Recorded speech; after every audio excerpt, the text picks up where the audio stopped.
Indonesia telah berkomitmen di dalam Perjanjian Paris untuk menekan peningkatan suhu global di bawah 2 derajat Celcius setiap tahunnya. Dan salah satu sektor yang digadang untuk mencapai ambisi ini adalah transisi dari energi kotor menjadi energi baru terbarukan. Di mana di tahun 2025, capaian bauran energi terbarukan ditargetkan mencapai 17-19%. Namun faktanya, di tahun 2024 baru mencapai 15%.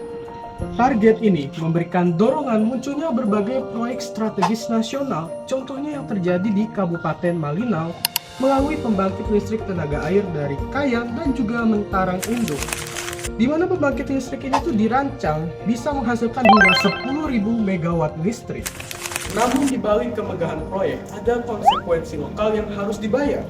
22.000 hektar lahan ditenggelamkan, dan suku Dayak Funan serta Lundaya harus meninggalkan tanah leluhur mereka.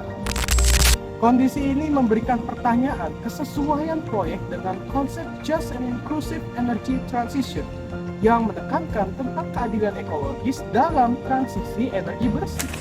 Menanggapi permasalahan ini, ketika saya menjadi anggota dari DPR, melalui fungsi legislasi, saya akan membuat suatu peraturan yang berpihak kepada rakyat yang terdampak.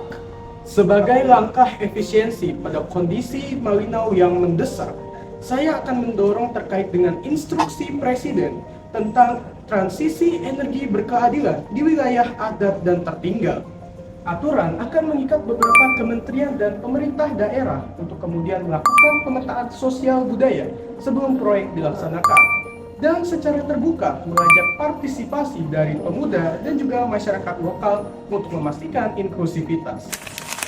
Dengan fungsi anggaran, kebijakan yang ditetapkan akan berjalan efektif, maka perlu diinisiasi yang namanya dana kompensasi dan adaptasi daerah, di mana pengelolaannya akan kerjasama dengan forum dan komunitas lokal. Dan dananya secara prioritas akan digunakan untuk memberikan pelatihan keberlanjutan bagi pemuda lokal dan UMKM agar dapat terlibat secara mendalam ke dalam proyek transisi energi. Tanpa memaksimalkan fungsi pengawasan, proyek selalu berakhir buruk bagi masyarakat.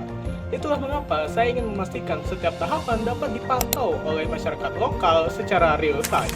Saya menginisiasi platform pemantau energi adil, sistem digital terbuka yang menampilkan dokumen proyek serta wilayah terdampak hingga laporan masyarakat secara real time. Dan dalam tahap pengembangannya dapat bekerja sama dengan masyarakat lokal untuk menekankan inklusivitas.